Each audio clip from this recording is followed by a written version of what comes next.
Jewellery business एक तरीके से एलिफेंट बिजनेस है ये, और रियल एस्टेट, ये इसके अंदर सबसे ज़्यादा पैसा लगता है। जब हमने पहली वीडियो अपलोड करी थी उसके अंदर हमने डाला था कि सबसे सस्ता सोना कहाँ मिलेगा। मेकिंग चार्ज का फंडा क्या है, किस बात का लगता है? ज़मीन से तो कोई नेकलेस पैदा नहीं हुआ था सर, एक कारीगर ने बनाया था।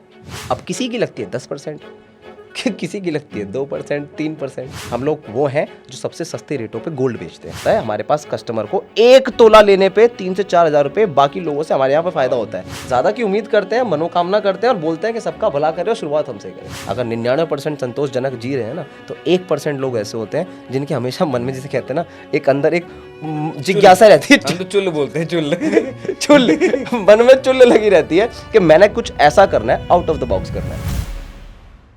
Hello everyone, welcome back to another episode of the TRG podcast. आज हमारे बीच एक नामी जामी हस्ती हैं जो दिल्ली में यंगेस्ट ज्वेलर हैं, आई थिंक इंडिया में यंगेस्ट ज्वेलर हैं, और मैं इनका स्वागत करना चाहूँगा। कार्तिक गिरी जी, बहुत बहुत स्वागत है आपका। राधे राधे। आपसे ही मैंने सीखा है राधे राधे, क्योंकि बहुत आज के समय में ये जनरेशन बहुत स्पिरिचुअल नहीं है। यस। और मैंने आपको देखा है, आपका हर वर्ड शुरुआत राधे राधे से होती है। आपको फोन मिला हो तो राधे राधे से होती है। एक ही चीज़ रटते रहते हैं सुबह से लेकर शाम तक, जय श्री राधे, श्री हरिदास, श्री कुंज प्यारी। नहीं, ये तो मैंने देखा है, टचवुड। और पहले बात तो मैं अपने ऑडियंस को बताना चाहूँगा कि सर का एक बहुत बड़ा ज्वेलरी का शोरूम है कल्याणपुरी में, जिसका नाम है गिरी जेवर महल, करेक्ट? Yes sir. और ये 1990 से आई थिंक है। यस सर, ये सिंस 1990 से मेरी दादी जी ने शुरू किया था। और इनको मैंने डिस्कवर किया था इंस्टाग्राम की रील्स पे। इनकी एक बार आप रील देख लो तो आपको आई थिंक हर सेकेंड या थर्ड रील इन्हीं की आती है। और इनसे मैंने सीखा है कि मार्केटिंग एंड बिजनेस दोनों को कंबाइन कैसे कर सकते हैं और क्या मार्वलस रिजल्ट्स आते हैं। क्योंकि आप अगर एक बार इनका इंस्टाग्राम पेज देखेंगे, I am giving you in writing, आप बोलेंगे अरे बंदा करता कैसे है। तो मैं आपको जानना चाहूँगा, पहले आपकी एज क्या है, मुझे सबको बताइए पहले। भैया जो असली एज है मैं आपको सबको बता देता हूँ, ऐसे कोई बहुत बड़ी चीज़ नहीं है। मैं सिर्फ आपका छोटा भाई 27 साल का हूँ आज 2024 में। और आपने कब अपना ज्वेलरी का बिजनेस शुरू किया था? सर मेरे पिताजी ने और मेरी दादी जी ने ये बिज़नेस शुरू किया था 1990 में, जिसका उनका करने का विचार ये रहा था कि कुछ उनके साथ जो गलत एक्टिविटी हुई थी किसी कारणवश, तो उन्होंने इस चीज़ को अपने मन पे लेके उन्होंने अपने ज्वेलरी के सारे घर के गहने बेचकर एक छोटी सी दुकान खोली थी 1990 में कल्याणपुरी में। वही अब पीढ़ी दर पीढ़ी एक लेगेसी की तरह हमको प्लेट सर्व मिली है, और पिछले 5 सालों से मैं इस चीज़ फील्ड के अंदर अपनी मेहनत कर रहा हूँ।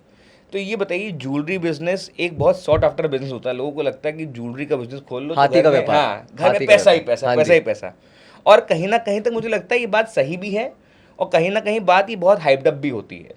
तो मुझे आपसे ये जानना है कि आपने जब बिजनेस ज्वाइन किया तो आपने ऐसा क्या अलग किया कि आपकी ग्रोथ इतनी एक्सपोनेंशियल हुई? क्योंकि मैंने देखा है औरों ने भी बिजनेस खोले हैं अपने ज्वेलरी के, लेकिन जिस तरह से मैंने आपकी ग्रोथ देखी है, आपकी पेजेस की ग्रोथ देखी है, मैंने आपके यहाँ भीड़ की लाइन देखी है, मैंने कहाँ से लोग आके आपके परचेज, बनारस से लोग आते हैं भाई। मैं तो बता रहा हूँ, मैं तो फैन हूँ इनका।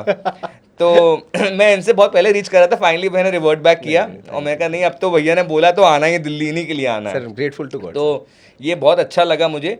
तो मुझे ये जानना है कि आपने जब ये शुरू किया तो आपने किस पर्सपेक्टिव से अपना चेंज लेके आए? जब आप ज्वेलरी शुरू बिजनेस में घुसे, आप नई जनरेशन आई, तो आपने क्या क्या चेंजेस किए अपने शॉप्स पे? सर चेंजेस मैंने कुछ भी नहीं करे। मेरे को पिताजी ने, मेरी दादी जी ने, मेरे पूरे परिवार की जो मेहनत रही, मेरे चाचा, मेरे भाइयों ने, वो मेहनत मुझे दिखी आज तक। हमको आटे दाल का भाव हमारे पिताजी ने हमेशा बताया। बहुत कंजर्वेटिव फैमिली से हैं, तो हमको हर चीज़ के बारे में नॉलेज पिताजी ने दी कि वास्तविकता क्या होती है, रियलिटी क्या होती है, चीज़ों की 100 रुपये की वैल्यू क्या होती है।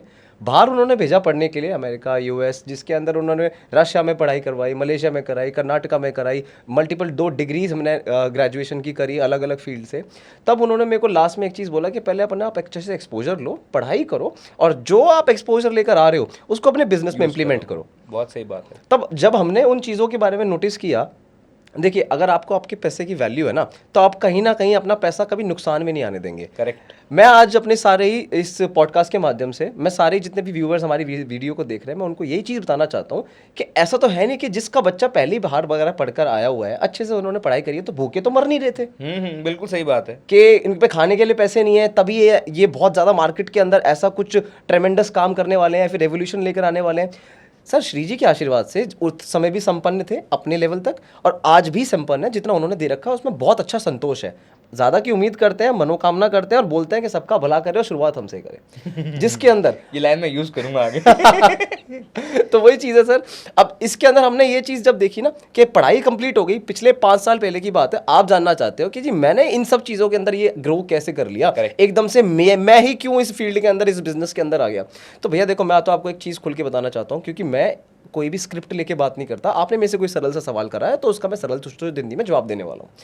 भैया अगर हमको हमारे पिताजी ने इतना पैसा खर्च कर दिया है पढ़ाने लिखाने पे, हमारी अपब्रिंगिंग करने पे, तो आपको क्या लगता है कि रीपे नहीं करना चाहिए?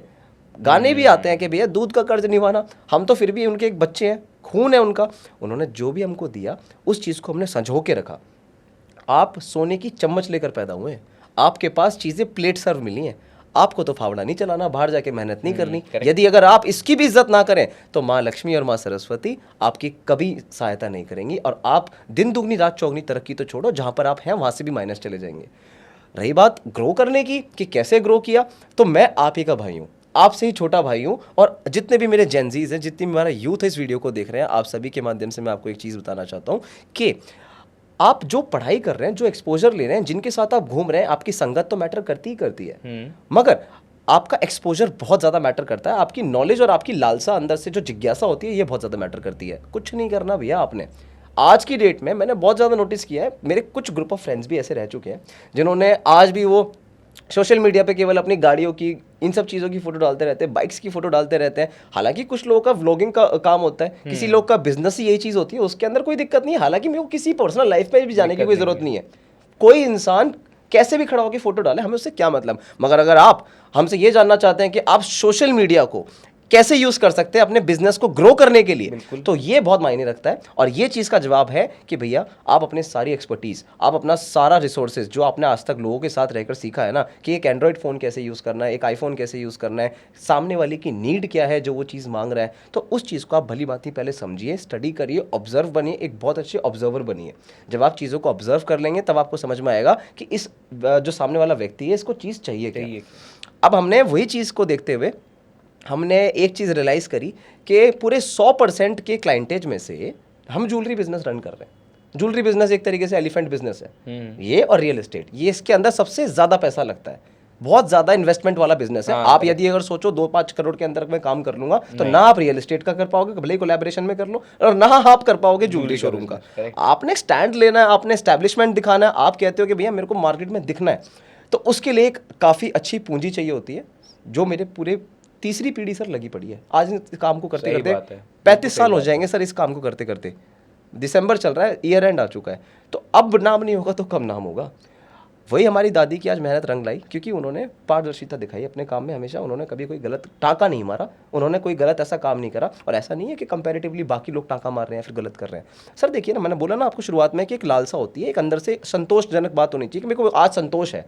भाई कोई कहता है कि मेरे पास 100 करोड़ रुपया है तो मेरे को आज संतोष है, किसी को 10,000 करोड़ में भी संतोष नहीं है। ये एक सेटिस्फैक्शन लेवल हर इंसान की ज़िंदगी में एक बेंचमार्क सेट होना चाहिए कि मेरे को कब रुकना है या फिर कब अपने लिए अब ज़िंदगी जीनी है। हमारी दादी ने पूरी जीवन लगा दिया, पिताजी ने पूरा जीवन लगा दिया, आज भी सुबह से लेकर शाम तक मेरे साथ बैठे हुए थे, काम कर रहे हैं। वो इसलिए, दादी भी काम कर रही है वो इसलिए क्योंकि उन्होंने हमेशा मेहनत करी है। जो इंसान जीरो से उठता है ना सर, मैं जीरो से नहीं उठाऊँ, मेरे पिताजी और मेरी दादी जी जीरो से उठी हैं। मेरे को तो चीज़ें करी कराई मिल गई, और अगर मैं करे कराए बिजनेस पे भी अच्छा नहीं परफॉर्म कर पा रहा तो कहाँ गए मेरे संस्कार और कहाँ गई मेरी तालीम, सब कुछ वेस्ट कर दिया। बट वो चीज़ हमें इसलिए पता है क्योंकि हमने अपने पिताजी को काम करते हुए देखा है, जीरो से उठते हुए देखा है। मैं जीरो से नहीं उठाऊँ सर, मैं महेश गिरी का बेटा हूँ, वो स्वर्गीय खजान गिरी के बेटे थे जिनके पास कुछ नहीं था। मेरे पिताजी के पास ज्वेलरी शोरूम था, तो मैं उस जब शोरूम पर बैठा और मैंने ये रियलाइज़ किया कि अब समय बदल चुका है।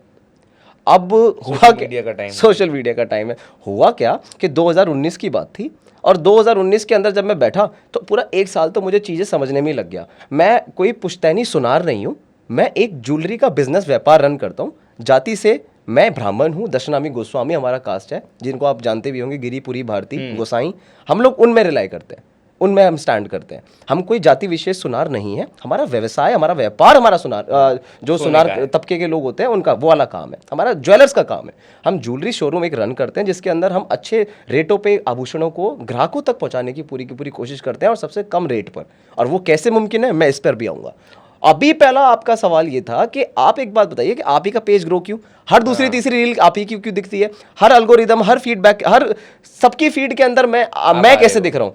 तो सर इसका सबसे बड़ा रीज़न ये था कि 2019 में जब मैं अपनी पढ़ाई कंप्लीट करके बैठा और जब मैंने रियलाइज़ किया कि अब हो गया है, अब इसके बाद सिर्फ बिजनेस करना है, अपने व्यापार को बढ़ाना है, अपने पिताजी का नाम रोशन करना है, तब मैंने रियलाइज़ किया कि यार 1 साल तो मुझे सिर्फ काम सीखने में लग गया।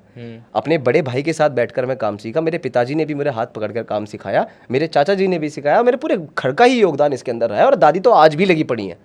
दादी की उम्र अब है मेरे ख्याल से भैया 87-88 साल। इतनी उम्र के बाद भी हमारी अम्मा आज भी लगी हुई है। दादी मैं बहुत कम बोलता हूँ, मैं अम्मा बोलता हूँ, क्योंकि हम लोग भैया जमीन से जुड़े हुए आदमी हैं। वो ग्रैंड मॉम वाला हिसाब किताब अभी नहीं है भैया हमारा। तब हमने ये चीज़ रियलाइज़ करी कि अम्मा ने इतनी मेहनत करी, अम्मा ने हमको ऐसे संस्कार दिए हैं, तो क्यों ना इसको अच्छे से इंप्लीमेंट करा जाए। हाथ पकड़ पकड़ के उन्होंने सब कुछ सिखाया, कैसे सामान बेचते हैं, क्या ग्राहक मांगे तो क्या दिखाना होता है, गुणा भाग क्या है। देखो कैलकुलेटर चलाना कोई बहुत बड़ी बात नहीं है, गुणा भाग करना कोई बहुत बड़ी बात नहीं है कैलकुलेटर पे, मगर आप एक सटीक जवाब दे सकें, कस्टमर्स की डिमांड को समझ सकें, कस्टमर्स की रिक्वायरमेंट को समझ सकें, ये बहुत ज़्यादा डिपेंड करता है कि आपने क्या चीज़ सीखी है। पूरा 1 साल तो भैया सीखने में लग गया। जब आया 2020, जब कुछ करके दिखाता तब पता लगा कि लॉकडाउन लग गया। ऐसी आपदा आई, ऐसा पेंडेमिक आया कि पूरा इंडिया ही नहीं पूरे विश्व भर में सब बैठ गए घर के अंदर। मुझे रोड पे सिर्फ डॉगीज दिखे थे, इंसान तो था ही नहीं सर।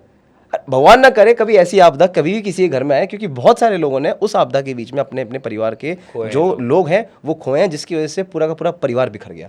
तो भगवान ना करे कभी ऐसा हो। बट कहते हैं ना भैया कि किसी का नुकसान किसी के लिए फ़ायदेमंद होता है। कुछ लोग इस पेंडेमिक के अंदर ये देख रहे थे कि व्यापार बंद हो चुका है, बहुत लोग अपनी दुकानों के शटर बंद करके जाने में मजबूर हो गए, क्योंकि व्यवसाय चल नहीं रहा था, व्यापार चल नहीं रहा था जिस लेवल पे पहले चलता था, क्योंकि कस्टमर क्लाइंटेज खत्म हो गया था। मगर उस बीच में समझ में आता है कि जब आपको दिख रही है कि जब पूरा, मैं कह रहा हूँ इस स्टूडियो में पूरा अंधेरा हो जाए, अगर आप रोशनी की एक किरण देख पा रहे हो ना तो आप समझदार हो भैया, क्योंकि आपको दिख रहा है कि मैंने जाना कहाँ है। यदि अगर हम अपनी किस्मत को कोसते रहेंगे कि व्यापार खराब हो गया, अंधेरा है, अब तो अंधकार छा गया है, कहीं पर भी काम नहीं है, ये दरिद्रता एक इंसान मानव प्रवृत्ति के अंदर ऐसी चीज़ है, अगर आपके अंदर दरिद्र आ गया ना भैया तो क्या होगा, नेगेटिविटी, मतलब उसका नेगेटिव मतलब, क्योंकि भैया हिंदी में बहुत ज़्यादा बोलता हूँ।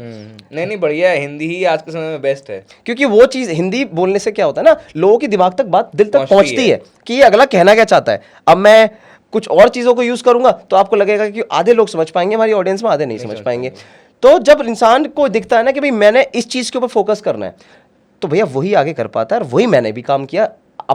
ये इतना बड़ा पेंडेमिक आया हुआ था, इतना ज़्यादा लोगों का इतने ज़्यादा लोगों का व्यापार खराब हुआ, इतने ज़्यादा लोग बहुत ज़्यादा मुसीबत में पड़े, लोगों को शटर बंद करके अपनी दुकानों को छोड़कर जाना पड़ा।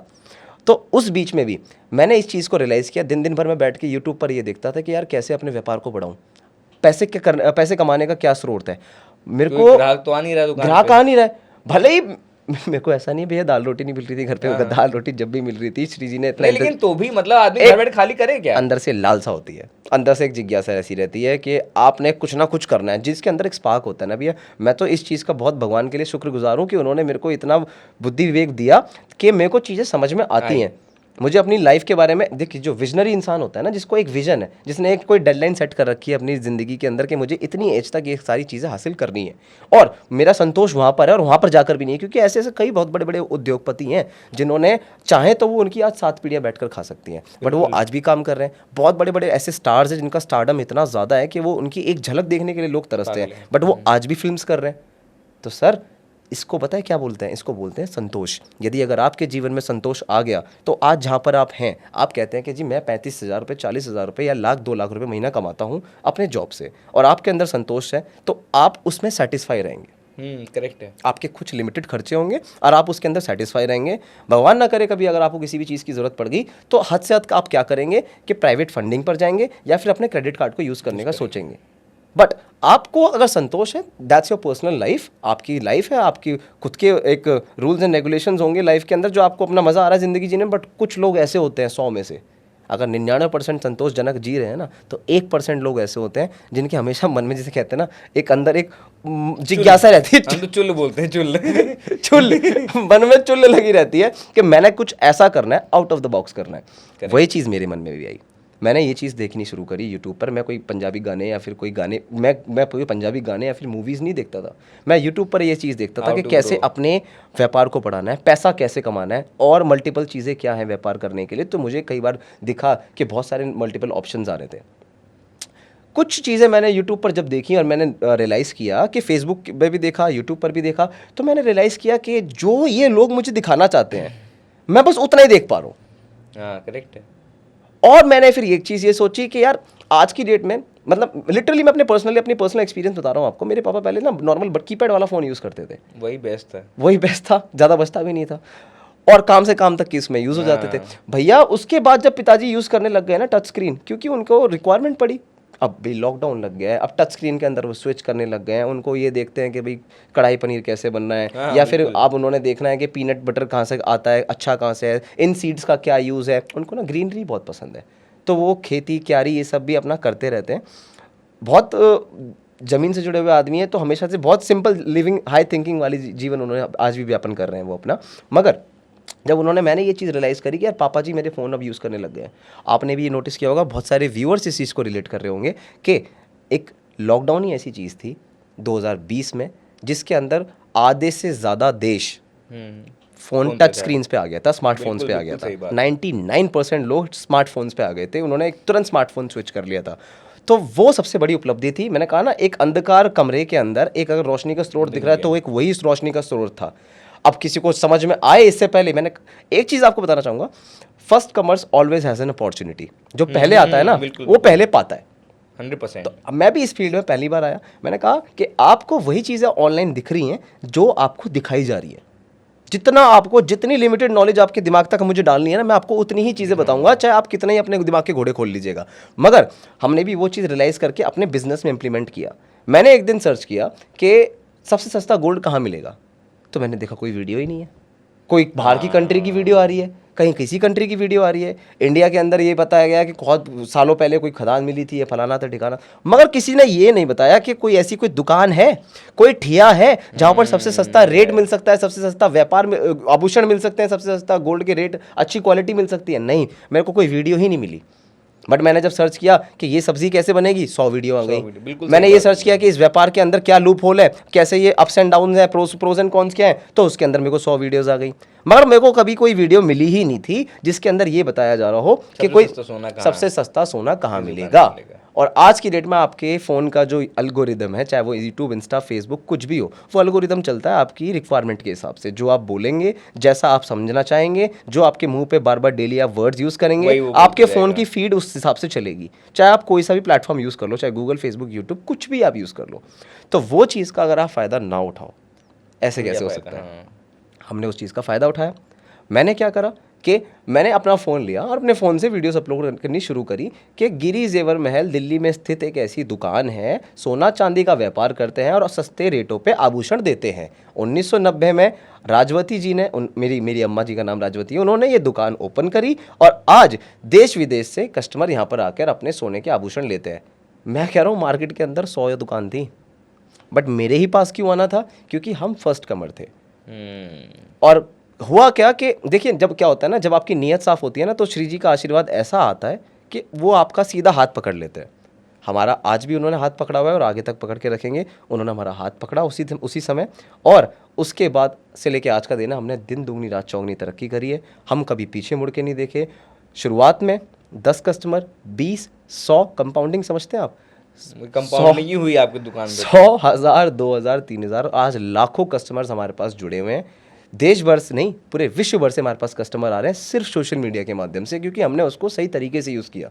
तो मेरे जेनजीज के लिए, मेरे यूथ के लिए मैं यही मैसेज देना चाहूँगा, यदि अगर आपके पापा का कपड़े जूते का व्यापार है, टाइल का व्यापार है, गारमेंट्स का व्यापार है, इलेक्ट्रॉनिक्स का व्यापार है, और आप कहते हो कि यार मुझे पापा आपकी फील्ड से कुछ अलग करना है, मुझे तो नहीं करना ये, आप पहले अपने व्यापार से प्यार करो। यदि अगर आप अपने व्यापार से प्यार नहीं करोगे ना, आप अपने व्यापार से प्यार नहीं करोगे ना, आपको दूसरे का व्यापार ज़्यादा अच्छा लगेगा ना, कि नहीं पापा उसके अंदर तो ज़्यादा मार्जिन है, उसके अंदर तो उसके वो लोग तो इतना कमाते हैं, तो वो ऐसे ऐसे कपड़े खरीदता है, ऐसी ऐसी गाड़ियों में घूमता है, इतनी बड़ी बड़ी कोठियों में वो लोग रहते हैं, बंगलों में रहते हैं, हम लोग पापा ऐसे क्यों रह रहे हैं। मैं तो सोचता हूँ कि मैं अपने लिए कुछ अलग करूँ।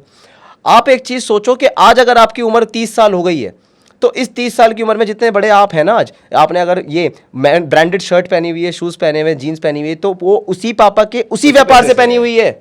आपको वो चीज समझ में ही नहीं आ रही यार। आप दूसरे का देख के दूसरे की एक फूटी हुई है, आप उसकी देख के अपनी दोनों फोड़ लोगे। बिल्कुल सही बात है। आप भैया पता है, विश्वास मानना ये बहुत ज्यादा होता है, कॉमन है, बहुत जिसे common है। शुद्ध हिंदी में कहते हैं होड़। होड़ करनी, अगर होड़ करनी है मतलब अगर किसी की कॉपी करनी है तो उसके अच्छे कामों का करो, सुनो सबकी, करो मन की। मगर आप ये कह रहे हो कि नहीं मेरे को तो उसी का व्यापार करना है, उसके पापा बहुत अच्छा कर रहे हैं, मेरे को तो उसके पापा के यहाँ पे कर रहे हैं। आपकी पर्सनल लाइफ है, मैं समझता हूँ, मैं कोई आपको ज्ञान नहीं दे रहा भैया, आपने मेरे से पूछा, मैं आपको बता रहा हूँ, आपकी पर्सनल लाइफ है, आपके अपने सपने हैं, आपको कुछ अगर एक्स्ट्रा ऑर्डिनरी बनना है, आप कहते हो कि मेरा इंटरेस्ट इसमें है, मेरा पैशन इसमें है। पापा का तो मेरा टाइल्स का काम था, कजारिया की टाइल्स बेचते थे, इसकी टाइल बेचते थे, उसकी बेचते थे, बट मैं चाह रहा हूँ मैं क्लोथिंग में चला जाऊँ, क्योंकि मैं I am a fashion designer. मैंने क्रैक करा है वो कोर्स, और मैं वो क्रैक करने के बाद आज इस लाइन में आया हूँ। भैया मैं बीटेक हूँ, मैंने ऑटोमोबाइल इंजीनियरिंग करी हुई है, मैंने भैया फिर पॉलिटिकल साइंस भी करी हुई है, संविधान विज्ञान की पढ़ाई भी करी हुई है, पर लॉ नहीं करी मैंने। वो मेरी मर्जी थी कि मैं वो क्या करना है क्या नहीं करना। अब मैं ये बोलूँ कि नहीं अगर मैंने संविधान विज्ञान की पढ़ाई कर ली तो मैं अब IAS ही बनूंगा, मैं ये बोलूँ कि अगर मैंने बीटेक की पढ़ाई कर ली तो मैं अब इंजीनियर ही बनूंगा या मैं उसमें ही जॉब करूंगा। मेरा मन था कि मैं अपने पिताजी का व्यापार और आगे बढ़ाऊं, क्योंकि उन्होंने मेरे को ये बोला कि बेटा आपको जितना पढ़ना था आपने अपने मन से पढ़ाई करी, अगर आपको मन करता है जॉब करने का आप कर लो, सपोर्टिव पेरेंट होने चाहिए।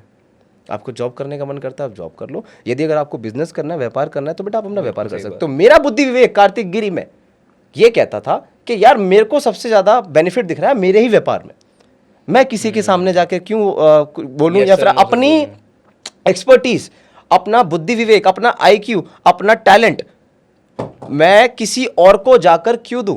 तो ना मैं अपना टैलेंट नहीं देना चाहता था किसी को, मैं अपना बुद्धि विवेक, अपनी एक्सपर्टीज़ किसी को नहीं देना चाहता था। मैं चाहता था कि जो भी मेरे अंदर है, कम है ज़्यादा है वो बात की बात है, बट मैं अपने पिताजी के बिजनेस में इसको इंप्लीमेंट करूंगा और एक बहुत अच्छा नाम कमाने की कोशिश करूंगा। श्री जी ने हाथ पकड़ा, जब हमने पहली वीडियो अपलोड करी थी उसके अंदर हमने डाला था कि सबसे सस्ता सोना कहाँ मिलेगा, ऐसा हाथ पकड़ा कि वो रातों रात वीडियोस मिलियंस में चली गई। तो आपने इंस्टाग्राम शुरू किया था कि यूट्यूब से? इंस्टाग्राम से सर, एक ना न्यूज़ चैनल हुआ करते थे उस समय पे भी, आज भी वो चैनल्स हमसे जुड़े हुए हैं। मैं कहता हूँ ना, आप चाहे गाड़ी अपनी पहले मारुति 800 चलाते हो, यदि अगर आपके पास आज लैम्बोर्गिनी आ गई है ना, अपनी 800 को मत बेचिएगा। तो हमने वही है कि हमारे वो न्यूज़ चैनल आज भी हमारे साथ जुड़े हुए हैं, ज़मीन से जुड़े हुए हैं, क्योंकि वो भी दिल के साफ थे। कहीं ना कहीं आपके, अगर मैं आपके साथ बैठा हूँ तो आपका भाग्य भी मेरे साथ बहुत मैटर करता है कि आपके भाग्य इस समय क्या काम कर रहा है, आपका शुक्र कितना तेज़ है, आपका भाग्य कितना तेज़ है। पता लगा कि एकदम से कोई आपदा आ जाए, मेरी वजह से नहीं आपकी वजह से आई और दिक्कत मेरे को आ गई, तो कहीं ना कहीं वो भी मेरे लिए बहुत लकी थे। उनकी रातों रात वीडियो मिलियंस में चली गई, और जब वीडियो मिलियंस में गई तो वो ज़िंदगी का मेरा पहला ऐसा लम्हा था कि मैं वायरल हुआ था। अब नया नया बच्चा वायरल हुआ है, ठीक है, क्योंकि सक्सेस भी सर पे चढ़ना बहुत एक कॉमन चीज़ है ना, आपकी चढ़ी नहीं, मैं वही देख रहा हूँ ना सर। आज ही वीडियो बनाते हैं, आज भी शूट करके आए, उतना ही पावर से करते हैं और उतनी ही एनर्जी के साथ करते हैं जितनी एनर्जी फर्स्ट डे थी। क्योंकि इसका रीज़न है संतोष। हम लोग संतोष नहीं है सर, हमें ना सेटिस्फैक्शन नहीं है। आप बोलो कि यार करोड़ों अरबों रुपए कमाने के बाद भी सेटिस्फैक्शन नहीं है भैया, हमें और आगे बढ़ना है, और आगे बढ़ना है, क्योंकि अपने आइडल्स वो हैं जो आज भी मेहनत कर रहे हैं खरबों रुपया होने के बाद भी, जिनकी 7 पीढ़ियां बैठ के खाना खाएंगी ना, वो हमारे आइडल है। देश के बहुत बड़े बड़े उद्योगपति वो हमारे आइडल हैं। हम किसी एक तरीके से किसी जाति विशेष के बारे में नहीं, बट हमें ना हमारा आइडियल भी देखो, हर आदमी का अपना अपना आइडल होता है। कोई सिंगिंग के अंदर है, कोई म्यूजिशियन है, कोई लुक अप टू करते हो भाई कि ये हम इंस्पायर्ड है। बस किसी के अच्छे कर्म आपको अच्छे लग गए, आपसे भले ही छोटा हो आपसे बड़ा हो। तो मेरे को एक इंसान ने यही बताई थी कि गुरु कोई भी हो सकता है, आप जिससे सीख रहे हो वो आपका गुरु, चाहे वो छोटा हो चाहे वो बड़ा हो। बिल्कुल सही बात। अब रही बात इसकी कि जब इंसान पहली बार वायरल होता है ना, अब वायरल होना मेरे लिए बहुत बड़ी बात थी, क्योंकि हम नॉर्मल पहला ही तीर लग गया सही। हाँ वही ना, कि अब नियत साफ थी। आपका नियत साफ, आपका दिल साफ, आपका करने का उद्देश्य साफ, और आपका जिसके लिए आप कर रहे हो उससे होगा क्या, उसका कॉज क्या निकलेगा, उससे लोगों का फायदा क्या होगा, वो साफ। आपको पता है हमारे पास सबसे लास्ट सीढ़ी है, हमारी सबसे लास्ट सीढ़ी पे चढ़ता है आदमी हमारे पास, हम उनमें स्टैंड करते हैं। ज्वेलरी का व्यापार रन कर रहे हैं भाई साहब, सबसे लास्ट सीढ़ी का मतलब समझ रहे हैं, पहले आप अपने राशन, कपड़े, जूते, हर चीज़ से पहले संपन्न होंगे, उसके बाद अगर आपको कोई ज़रूरत पड़ेगी तब अपने आप ज्वेलरी शोरूम पे चढ़ेंगे। मगर सबसे पहली रिक्वायरमेंट आपकी राशन, जूते, कपड़े होती है, घर की जो जीविका डेली चलती है आपकी वो जीविका होती है। हमारे पास तो आदमी शौक में और मजबूरी में आता है, शौक मतलब आपके पास आज पैसा हुआ तो आपने इन्वेस्टमेंट पर्पज से सोचा, बिल्कुल सही तो बात आप आज अपने लिए चेन पहन लोगे, आप नहीं पहनोगे तो आपकी वाइफ के लिए आप कड़े बैंगल ऑर्डर कर लोगे या फिर नेकलेस उनको दिला दोगे, बीवी की बीवी खुश हो गई और साथ ही साथ मेरी इन्वेस्टमेंट हो गई। अगर कल को प्रॉपर्टी लेनी होगी तो गोल्ड बेच देंगे, है बिल्कुल कि सही नहीं बात है? है। तो आप आए मेरे पास शौक में, दूसरा आई मजबूरी। मजबूरी में आप कब आए मेरे पास? आप मेरे पास मजबूरी में जब आए जब मुझे आपने पैसे की शादी जरूरत करनी है। थी। अच्छा, शादी करनी है, ओके। मजबूरी एज एन, मैं देखो आपको एक चीज़ बताऊंगा, बहुत सारे लोग इसमें भी रिलेट करेंगे, बट किसी के सेंटीमेंट हर्ट नहीं करना चाहते हम लोग। हम बस केवल यही बोलेंगे कि भैया कोई एक गरीब तबके का आदमी है, ठीक है, गरीब तबके का आदमी सुबह से लेकर शाम तक एक दिहाड़ी मजदूरी कर रहा है भले ही, या फिर कोई एक जॉब पेशे वाला आदमी है, या फिर उसकी एक लिमिटेड सैलरी है। आपको पता है आज की डेट में भी सैलरीज 18,000 रुपये है कुछ लोगों की, इतनी महंगाई के दौर में 20-25 हज़ार रुपये, 30,000 रुपये, 50,000 रुपये सैलरीज है बस किसी इंसान की, जिसके अंदर उसे अपना पूरा परिवार देखना होता है, बिल्कुल उसे अपनी बीवी देखनी है, उसे अपना बच्चा देखना है, अपने आगे के भविष्य देखना है। और महीने का अंत आते आते ना, जिस दिन सैलरी आती है तो खर्चे पहले ही डिसाइडेड होते हैं कि ये पैसा कहाँ कहाँ जाना है, किस किस का देनदारी किसको निपटानी है। और महीने का अंत आते आते वो पैसा आदमी सोचता है कि अपने लिए भी कुछ नया सामान ले लूँ, जो कि वो ले नहीं पाता, इस उम्मीद में कि चलो अगले महीने लूँगा, और अगले महीने ये पूरी की पूरी साइकिल चलती रहती है। एक बहुत बड़ा ट्रैप है।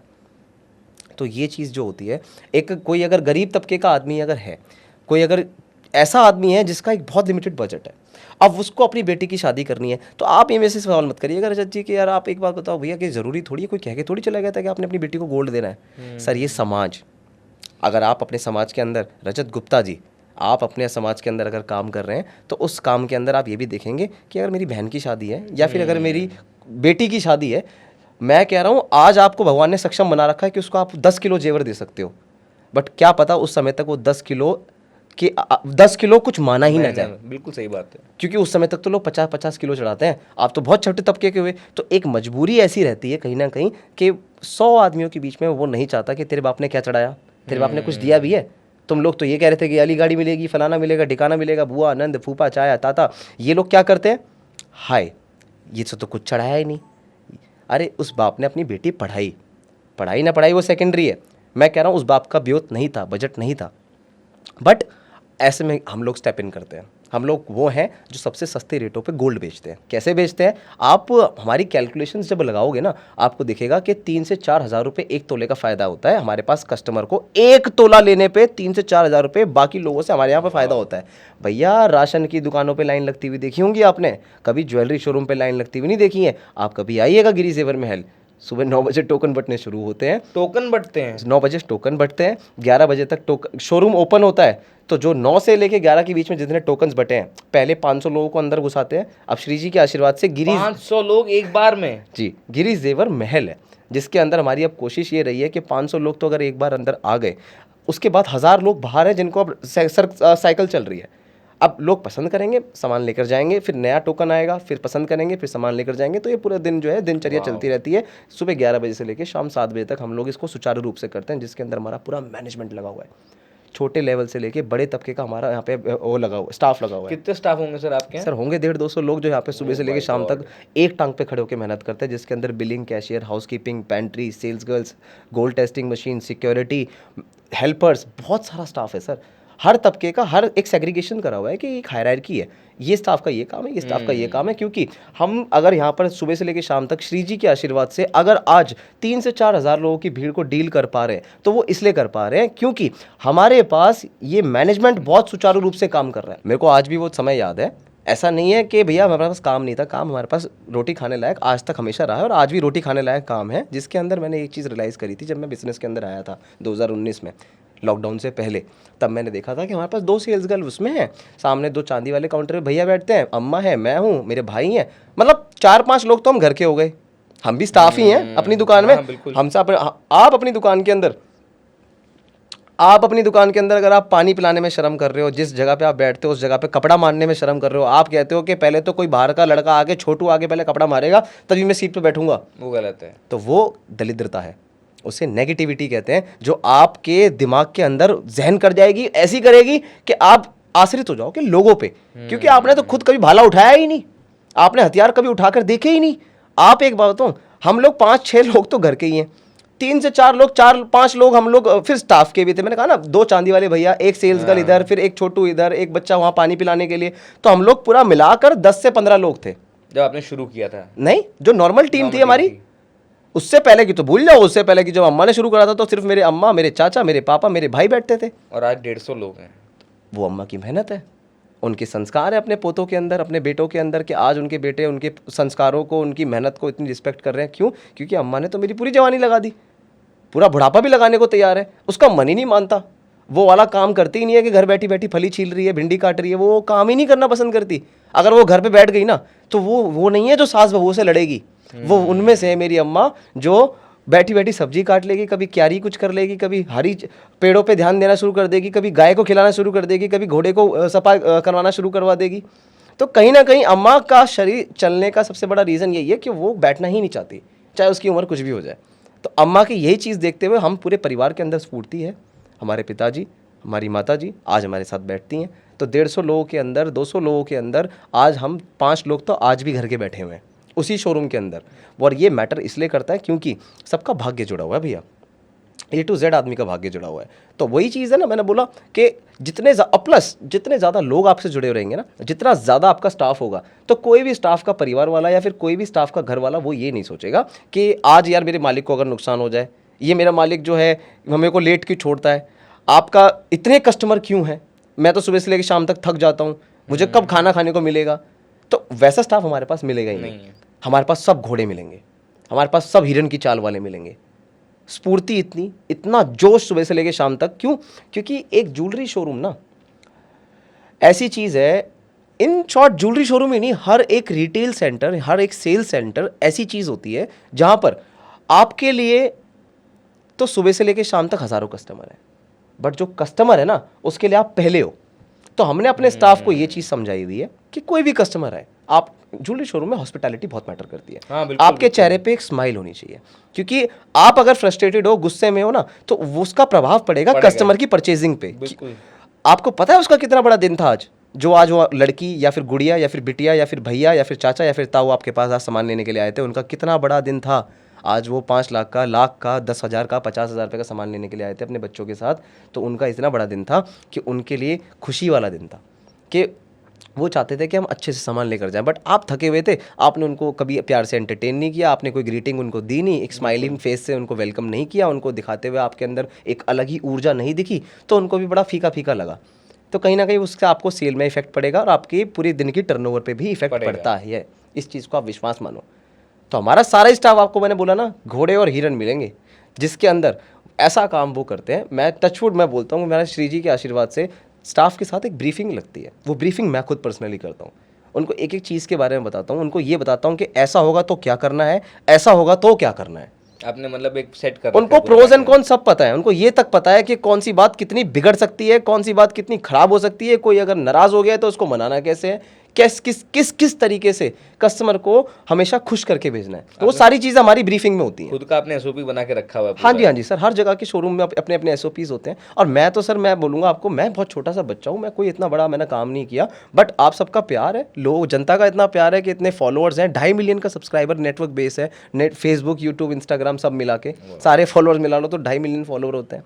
यूट्यूब से थोड़ा बहुत अच्छी खासी इनकम आ जाती है, लाखों के अंदर महीने के अंत में जो हम वीडियोज़ बनाते हैं। तो हमारी पूरी कोशिश रहती है कहीं ना कहीं स्टाफ से, गौशाला के अंदर या फिर किसी की ज़रूरतमंद की मदद हो जाए हमारे सहारे से, क्योंकि रोटी खाने के लिए जो पैसे है वो हमारी सेल के ही बहुत है, जो हमें श्री जी देते हैं।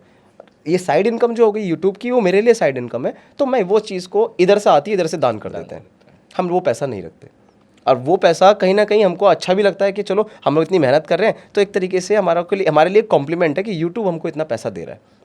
बट मैंने आपको बोला ना, लोगों का भाग्य जुड़ा हुआ मैटर करता है कि आज आपका भाग्य क्या है। यदि अगर आपके पास आज 150 से 200 स्टाफ है ना, तो भले ही उसमें से 200 लोगों का पूरा परिवार ना चल रहा हो, बट 190 लोग ऐसे हैं जिनके लिए सारा स्रोत ही आपका गिरी जेवर महल है, आपकी दुकान है, जिसके अंदर आप जो भी मंथली सैलरी देंगे तो वो अपना अपना कहीं ना कहीं खर्चा करेंगे, अपनी बच्चों की जीविका के अंदर लगाएंगे, अपने बच्चों को पढ़ाएंगे। बहुत सारे खर्चे होते हैं हर एक व्यक्ति के अपने अपने स्तर पर, किसी के लाखों में, किसी के करोड़ों में, किसी के हज़ारों में, अपने अपने स्तर पर सबके अपने अपने खर्चे होते हैं।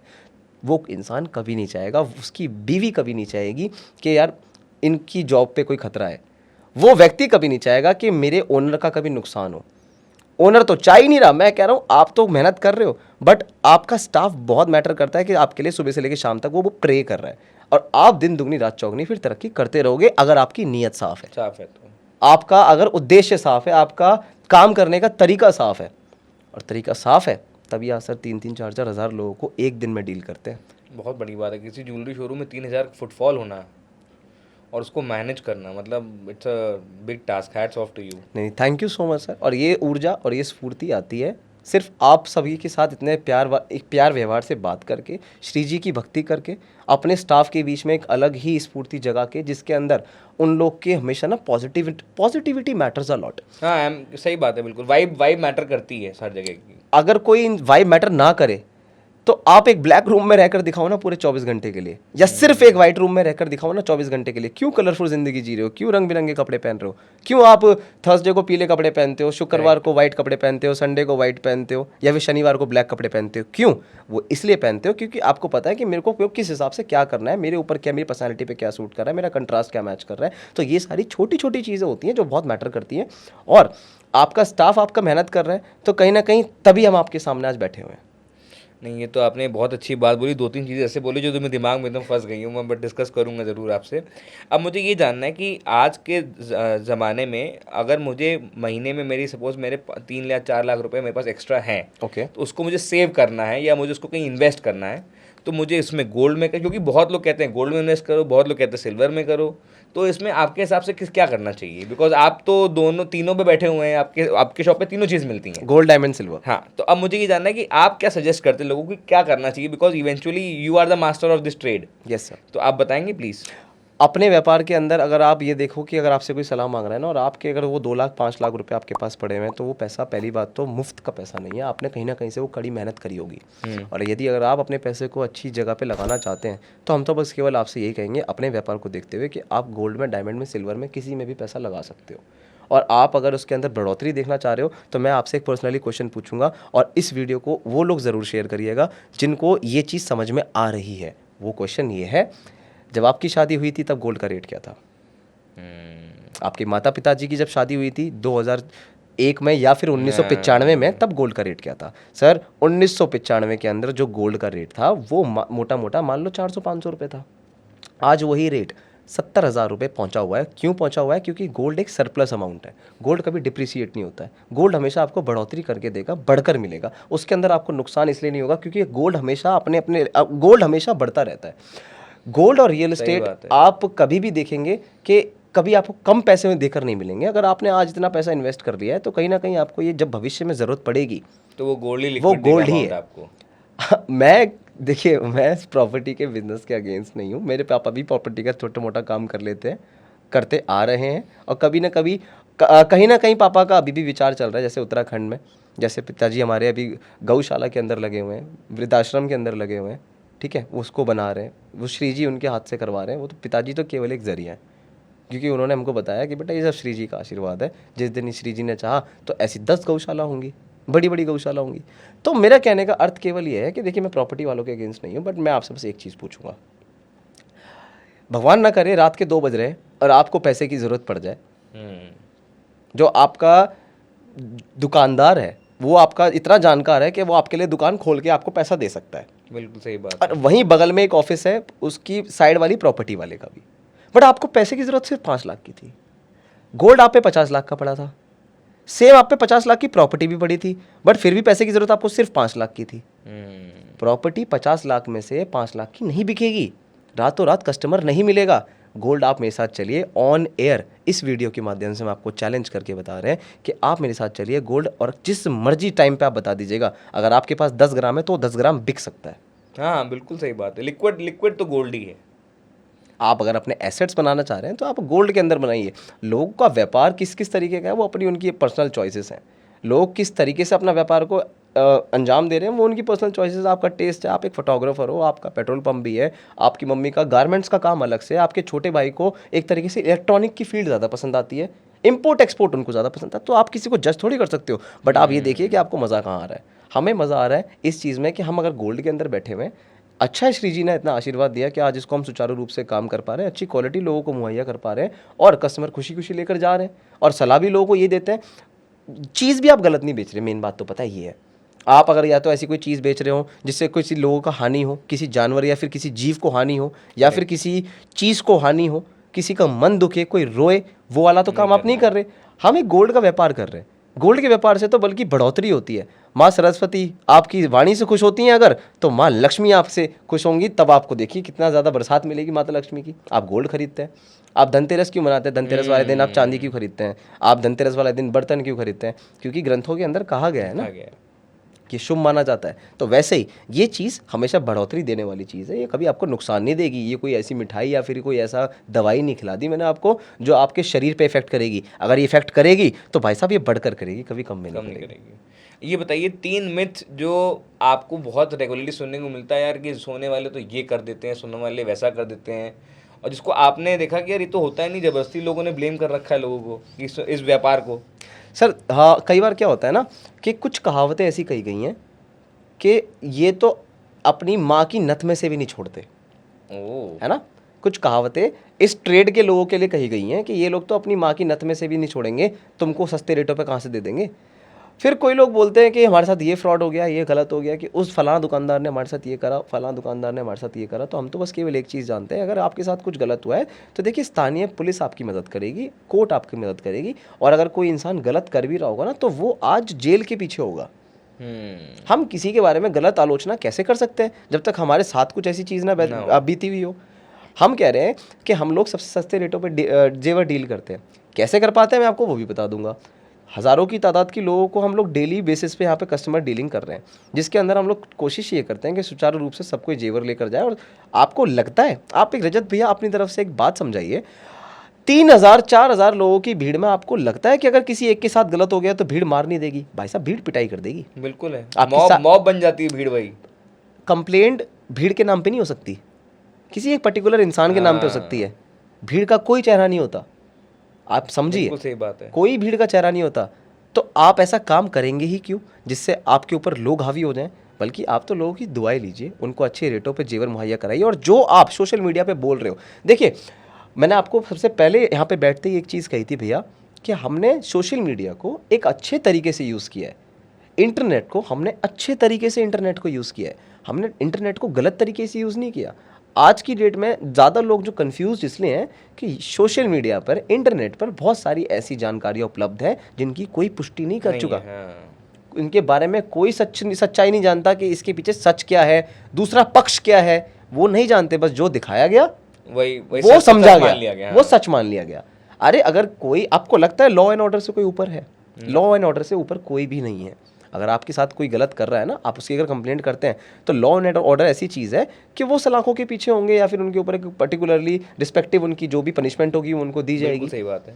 मगर अगर हम ये बोलें कि ये तो पूरा ट्रेड ही गलत है, हम ये तो हमारे साथ तो ऐसे हो गया, और कुछ लोग हैं ऐसे जो सोशल मीडिया पे बोलते कुछ। अब देखो दिक्कत पता है कहाँ आती है, हम जैसे व्यापारियों को दिक्कत आती है कि कुछ लोग, आपने हमारी वीडियोस मिलियंस में देखी हैं, तो कहीं ना कहीं अगर मेरी 9 वीडियो देख रहे हो तो एक वीडियो किसी और की भी देखोगे, XYZ की, सेम ट्रेड की।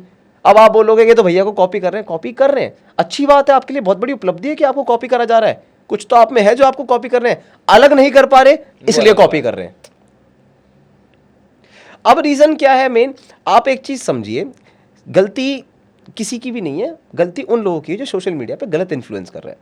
देखिए हम गोल्ड ज्वेलरी के इन्फ्लुएंसर हैं, मेरे से आप ज्वेलरी के बारे में बातें करो, मेरे से आप इस बिजनेस के बारे में बातें करो, मेरे से आप, अगर मैं श्री जी की अगर भक्ति करता हूं तो मेरी आस्था वहां पर क्यों है, आप मेरे से इस चीज़ के बारे में पूछ लो। मेरे व्यक्तिगत जीवन पे मेरे से आप सवाल करो, मैं आपको अपनी चीज़ों के बारे में बता सकता हूं। बट अगर मैं बोलने लग जाऊं कि इलेक्ट्रॉनिक के बिजनेस में है जबकि मुझे उसका XYZ नहीं पता, जब मुझे पेट्रोल पंप के बिजनेस में आप पेट्रोलियम के बारे में आप मुझसे पूछने लग, मुझे उसका XYZ नहीं पता, भाई हम तो सीधे साधे आदमी है, 1500 3000 टैंक फुल का तेल डलवा लेते हैं, बस अपनी बात खत्म। हमें क्या पता को मीटर कहाँ सेट है, हमें क्या पता कि कोई इंसान गलत कर रहा है, कोई गलत नहीं कर रहा। बट हाँ, मैं आपको ये चीज़ बोलूँगा कि कई बार क्या होता है ना, जब से सोशल मीडिया आप सभी के पास एक्सेसिबल हुआ है, क्योंकि आप कोई एज लिमिट तो है नहीं, कोई भी किसी भी उम्र का आदमी इसको यूज़ कर सकता है। एक लेमैन तो यूज़ जो कर रहा है, मान लो किसी की अगर उम्र 12 साल है, 13 साल की उम्र है, किसी की 60 साल और 65 साल की उम्र है, एक 65 साल की उम्र वाला व्यक्ति कोई अगर अपने फ़ोन के अंदर चीज़ देख रहा है और एक 12 साल के बच्चे ने अगर कुछ गलत चीज़ अपलोड कर दी जो कि पहुंच गई 65 साल तक के आदमी के पास, तो आपको नहीं लगता कि जो 65 साल का व्यक्ति है उसके अंदर कितना बुद्धि विवेक हो, 36 दिवाली खा के बैठा हुआ है। तो वो उस चीज़ के ऊपर अगर वो मान लो कोई उनको बोल दे कि जी आज यहाँ पर रेट मिल रहा है सिर्फ 1000 रुपये के अंदर 1 तोला जेवर, अब वो 65 साल वाला व्यक्ति उस जगह पहुँच जाए, अपना टैक्सी करके अपनी पर्सनल कार से अपना समय निकाल कर, आज की डेट में समय की वैल्यू है, आज की डेट में पैसों की वैल्यू तो एक बार को बिल्कुल सेकेंडरी सही मानी बात है। जाती है। Money is time and time is money. Sir आप ये देखिए कि वो जब वहाँ पर पहुँचते हैं तो उनको वास्तविकता दिखती है, अरे यहाँ पर तो कुछ है ही नहीं, यहाँ पर तो फ्रॉड है, यहाँ पर तो खंडर पड़ा हुआ है, यहाँ पर तो कोई जगह ही नहीं है, यहाँ पर तो लोग ही नहीं है, यहाँ पर तो वो भीड़ ही नहीं है जो दिखाई जा रही थी, यहाँ पर तो वो महल ही नहीं है जो दिखाया जा रहा था। ये भी आपने सुना है ऐसा होता है? नहीं नहीं, हमारे साथ तो नहीं होता, बट इन नहीं, जनरल मतलब हाँ, इन जनरल आप देखो, आपको कोई कमिटमेंट कर रहा है कि जी हम आपसे इतनी मेकिंग चार्जेस लेंगे, देखो गलत है यार, ये ऐसा नहीं करना चाहिए किसी के भी साथ। पहली बात तो ये थी, मेकिंग चार्ज का फंडा क्या है? मतलब अगर मैं सोना लेता हूँ आपसे या मैं आपसे कुछ ज्वेलरी लेता हूँ तो उस पर क्या मेकिंग चार्ज किस बात का लगता है? सर देखिए, आप अगर मेकिंग चार्ज किस बात का लगता है, इस चीज़ का आपने बहुत अच्छा सवाल करा और इस चीज़ को मैं भली भांति बताना चाहता हूँ आपको। ज़मीन से तो कोई नेकलेस पैदा नहीं हुआ था बिल्कुल। कि ज़मीन फाड़ कर, कहीं से दीवार तोड़कर, चट्टान तोड़कर कहीं नेकलेस पैदा हो गया हो, चूड़ी पैदा हो गई हो, अंगूठी पैदा हो गई हो। सर एक कारीगर ने बनाया था, और वो कारीगर कौन है? वो एक जॉब पेशे वाला आदमी है, एक कारीगर है, उसके हाथों में हुनर है, उसको वो विद्या, उसको वो ज्ञान है कि उस काम को अंजाम कैसे देना है। गोल्ड होता है रॉ, एक बिस्किट आता है, मान लो उस 1 किलो के बिस्किट में से, 10 किलो के बिस्किट में से अगर आपको 10 ग्राम का एक चेन पहननी है या फिर एक 10 ग्राम का झुमका अपनी वाइफ के लिए गिफ्ट करना है, तो वो 10 ग्राम पहले तो वो गोल्ड निकाला जाएगा 24 कैरेट का। उस 24 कैरेट के अंदर आप ये देखेंगे कि आपको कितने कैरेट का चाहिए, 22 कैरेट का। शुद्धता कितनी होनी चाहिए, 92%, मतलब 91.60%, 916 जो हॉलमार्क पास होता है। पास होता है, ठीक है। तो उसके अंदर आप देखा जाएगा कि 100% में अब अगर 916 का जेवर बनाना है तो मुझे कुछ इसके अंदर वो जो अदर अलॉयज होते हैं, अदर मेटल्स होते हैं, जिसके अंदर चांदी, दस्ता, केडियम और ये बहुत सारी चीज़ें होती हैं जो कि मिलाई जाती हैं ताकि उसकी ड्यूरेबिलिटी बन जाए, क्योंकि 24 कैरेट बहुत ही सॉफ्ट गोल्ड माना जाता है। शेप नहीं ले पाएगा वो। शेप ही नहीं ले पाएगा। आपको चाहिए 916 का, मतलब 91.6% का आपको गोल्ड चाहिए। तो आपने, आप मेरा कोई सुनो, आप मेरे साथ मेरी गाड़ी साफ कर दोगे? नहीं कर पाओगे भैया। आपका कोई लेना एक नहीं देना दो नहीं, क्यों करोगे? हाँ ये करेंगे, यदि अगर आपको 2 लाख, 20 लाख, 40 लाख अगर पैसे दिए जाएं कि ऐसा आपने मेरे लिए काम करना है, तो आप वो काम करोगे। तो उसको बोलते हैं कारीगरी, शुद्ध हिंदी में। समझ गया। कारीगर होता है, कारीगर जिसके हाथों में हुनर है, जिसका ये जॉब है, जिसकी जीविका इस चीज़ से चल रही है। कारीगर आता है, कारीगर सोना लेता है, कारीगर उसको एक सामान बनाता है, डाई ठोकता है, जॉइंट लगाता है, उसकी बफिंग करता है, पॉलिशिंग करता है, छिलाई कटिंग करता है, ट्रिपल ए बफिंग करता है, उसको आगे पीछे से इतना सुंदर बनाता है, ऐसा प्रदर्शित करता है, तब जाके आपकी वाइफ को ऐसे छनछनातर करते हुए आपको वो वाइफ को आपके झुमके पसंद आते हैं। तो वो चीज़ करने के उसको बोलते हैं कारीगरी, बनवाई, घड़ाई, मेकिंग चार्ज। तो ये चीज़ को मेकिंग चार्जेस बोला जाता है कि बनवाने का जो आप चार्ज दे रहे हैं, आप दिहाड़ी मजदूरी जिसे बोलते हैं, अपना प्लॉट बनवा रहे हो, कि प्लॉट तो ऐसे नहीं बन जाएगा ना, ठेकेदारी देनी पड़ती है, उसका मेकिंग चार्ज लग जा रहे हैं। वो भी ठेकेदारी होगी, लेबर चौक से लेबर पकड़ कर लाते हो आप लोग, है ना। तो वो तो आप बनवा रहे हो ना, तो आप ऐसे थोड़ी कोई लेबर आपके लिए फ्री में काम कर देगी। वैसे ही अगर आप अपना कोई सामान बनवा रहे हो तो उसके पीछे कॉस्टिंग लगती है। अब किसी की लगती है 10%, किसी की लगती है 2%, 3%, और 2% आप मार्केट में फेमस हो ना लोएस्ट मेकिंग चार्ज के नाम से, मैंने देखा। बिल्कुल सर। और वो क्यों फेमस है, उसका सबसे बड़ा रीज़न ये है कि जब हमें 2019 में, 2020 में जब हम वायरल हुए और हमने रातों रात देखा कि अब हमारा फ़ोन बजता रहता है, अब तो फ़ोन रुकता ही नहीं है, कोई बंगाल से, कोई कश्मीर से, कोई हमारे पास मध्य प्रदेश से, कोई हमारे पास राजस्थान से, बैंगलोर, बॉम्बे, 7 सिस्टर, नागालैंड तक बात पहुँच गई थी। पूरे हिंदुस्तान से फ़ोन छोड़ो, विश्व भर से फ़ोन आ रहे थे कि मैं बेटा कनाडा तो बोल दिया, मेरा एक पुत्र है चंडीगढ़, तो वहाँ मैं कह रहा हूँ इतनी ज़्यादा लोगों का प्यार था। अब वो चीज़ मैंने कहा ना, आपने बोला भैया आपके वो सर पे नहीं चढ़ा, वो सर पे इसलिए नहीं चढ़ा क्योंकि वो मेरे लिए वायरल होना बड़ी बात नहीं थी, उसको फुलफिल करना बड़ी वो बने रहना वायरल आज भी वो बड़ी बात थी, और आज भी है और कल भी रहेगी। रात को ये चीज़ सोच के सोचते हैं कि कल अब नया कंटेंट क्या बनाना है, किस चीज़ के ऊपर ज्वेलरी के आपको नई वीडियो बनानी है।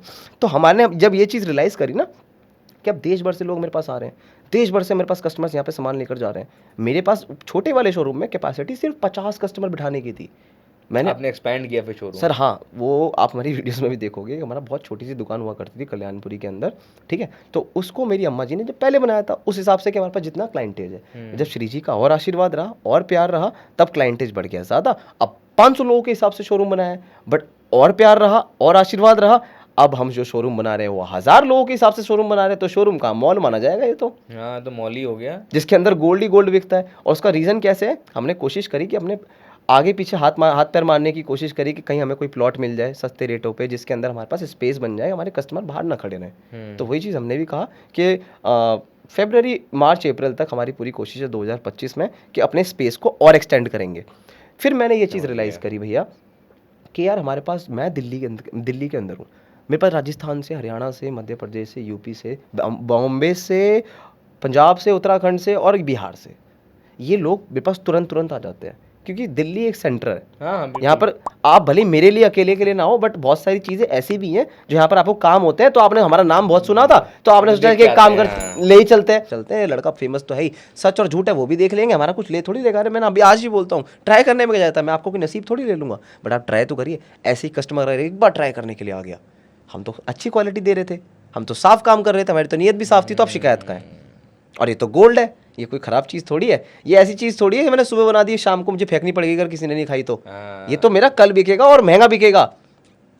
करेक्ट, बिल्कुल। तो मैं तो ऐसी चीज़ों के, ऐसे सामान के अंदर डील कर रहा हूँ। और जब आपका सारी चीज़ों के अंदर आप पारदर्शिता दिखाते हो ना, तो पारदर्शिता दिखाने के बाद आपको कस्टमर का विश्वास मिल जाता है। और जब कस्टमर का विश्वास जीतना, ये बहुत बड़ी बात है।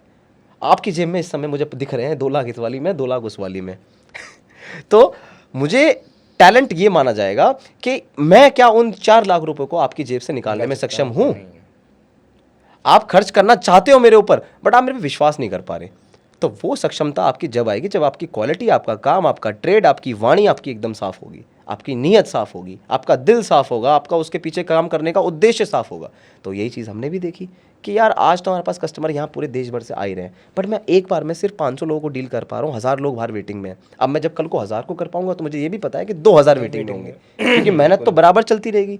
तो मैंने ये चीज़ रियलाइज़ करी कि मेरे पास ना कस्टमर तमिलनाडु के भी हैं, चेन्नई के भी हैं, मेरे पास कस्टमर हैदराबाद से भी हैं, मेरे पास कस्टमर मणिपुर से भी हैं, बट वो नहीं आ पा रहे। वो मुझे देखते हैं, मेरे कमेंट सेक्शंस के अंदर मैं पढ़ता रहता हूँ कि भैया love from Bangalore, love from Madhya Pradesh, भैया we support you from Kolkata.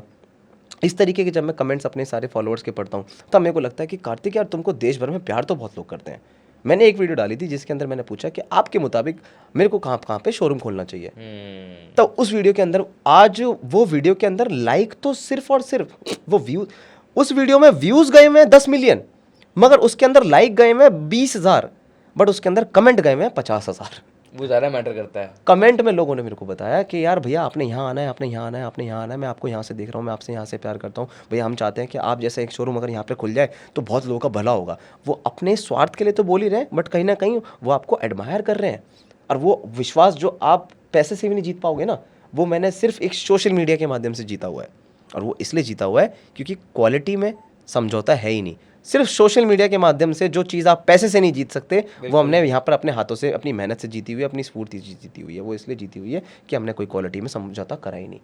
और ये चीज़ देखते हुए हमने अपने सीएस से बात करी, हमने अपने जो ब्रांड स्ट्रैटेजिस्ट होते हैं, देखो पहले तो शुरुआत आदमी अपने आप करता है, हाँ, लेकिन जब धीरे धीरे एक्सपैंड करना भैया टीम बन जाती है, बहुत बड़ी टीम होती है। अब वो टीम ऐसी होती है जिसके अंदर एडिटर अलग होता है, एसओयू पे काम अलग चल रहा है, एसओपी पे काम अलग चल रहा है, आपको आगे क्या करना है, क्या बनाना है, उस चीज़ पे काम अलग चल रहा है। तो मेरे को मेरी टीम ने बताया कि सर अब एक नया स्टेप लेने का टाइम आ चुका है। मैंने कहा क्या स्टेप लेना बताइए। सर आप अपना आईपीओ लॉन्च करो। मैंने कहा यार ये तो आप बहुत बड़ी बात कर रहे हो, ये तो मैंने कभी सोचा भी नहीं था। कह रहे सर जो आप लाइफस्टाइल, जो विजन आप समझना चाह रहे हो ना, वो इस दुकान, एक दुकान से बैठकर नहीं आ पाएगा। सर आपका जो ख्वाब है वो खरबों का है, अरबों का है, बट आज आप करोड़ों पर हो। तो आप अगर अरबों में पहुंचना चाहते हो ना, तो आप आईपीओ लॉन्च करो और आप ये देखो कि ये 50,000 कमेंट्स के अंदर लोग आपसे कितना प्यार कर रहे हैं, और वो तो कह रहे हैं पूरे देश भर में आपका एक एक शोरूम होना चाहिए। तो मैंने कहा ये तो बहुत मुश्किल हो जाएगा। ऐसे तो कितनी सारी हमारे पास, मान लो अगर स्टेट्स हैं, तो उन स्टेट्स के अंदर इतने क्षेत्र हैं, और उन इतने क्षेत्रों के अंदर अगर स्थानीय रूप से एक एक शोरूम हो, तभी तो लोगों के पास तक हम पहुँच पाएंगे। जिससे बड़े बड़े ब्रांड्स पहुँचे हुए हैं, कोई ब्रांड का अपना पैसा नहीं लगा हुआ, सब पब्लिक फंडिंग है। ये पब्लिक फंडिंग मैटर बहुत करती है, बट डिपेंड ये करता है कि आपका बिजनेस प्रॉफिटेबिलिटी के साथ आ रहा है, आपके बिजनेस के अंदर प्रॉफिटेबिलिटी है, आपका जो कल को आप भविष्य में जब अपना आईपीओ लॉन्च करोगे तो कितना डिविडेंड आप अपने सारे के सारे शेयर होल्डर्स को बेच दोगे। फिर उसके बाद कहीं ऐसा तो नहीं आपको स्कैम करने वाले हो। देखिए नीयत साफ है तभी आज यहाँ तक पहुँचे हुए हैं, और आगे भी सुचारू रूप से पीढ़ी दर पीढ़ी काम करते रहेंगे। तो हमने अपना प्लान किया आईपीओ लॉन्च करने का। अब श्री जी के आशीर्वाद से कोशिश जारी है, डॉक्यूमेंटेशंस पे काम चल रहा है। 31 मार्च 2025 तक की कोशिश है कि जैसा वो चाहेंगे उनके सहारे से, इशारे से हम लोग जो है अपना आईपीओ लॉन्च करेंगे। पब्लिक फंडिंग के सहारे पूरे हिंदुस्तान में सिंगल शॉट शोरूम्स ओपन होंगे। कॉम्पिटिटर तो भूल जाओ, मैं कह रहा हूँ सब लोगों का फ़ायदा होगा। और ये सच्चाई है क्योंकि आज फ़ायदा दिख रहा है एक दिन के अंदर 4,000 लोगों को। सिर्फ दिल्ली में एक शोरूम है 700-500 लोगों की कैपेसिटी वाला, तब जाके तो 4,000 लोगों को फ़ायदा दिख रहा है एक दिन के अंदर। ठीक है सर, आप समझना, बैलेंस शीट्स बोलती हैं। जब यही शोरूम पूरे विश्व भर में, पूरे इंडिया के अंदर जितनी स्टेट्स हैं, एक एक स्टेट में अगर 2-2 3-3 शोरूम भी ओपन कर दिए जाए सिर्फ पब्लिक फंडिंग के सहारे से, आईपीओ लॉन्च करके, तो सर ये रेवेन्यू खरबों तक जाएगा, ट्रिलियनियर बनेंगे। बिलियनियर तो बहुत छोटी चीज़ है। मेरा एक क्वेश्चन है, जैसे बहुत लोग अपना ना सीक्रेट्स खोलते नहीं हैं, मतलब मैंने जनरली देखा है, आपको कभी डर नहीं लगता कि कभी आपको किसी की नज़र लग सकती है? क्योंकि मुझे कभी कभार लगता है इस चीज़ में कि अपने सारे सीक्रेट्स नहीं खोलने चाहिए, लेकिन बट आज आपको देख के, आपसे मिल के मेरे को लगा कि जिसका मन साफ हो उसको कोई स्ट्रेस नहीं हो सकता। सर उनसे बड़ी शक्ति है क्या कोई? उनसे बड़ी शक्ति नहीं है सर कोई। आपको देखो, नज़र इज़ रियल। आप कभी भी अपनी खुशी ज़ाया मत करो लोगों के सामने, क्योंकि आपकी खुशी से लोग दुखी हैं, अपने दुख से दुखी नहीं है। सही बात है।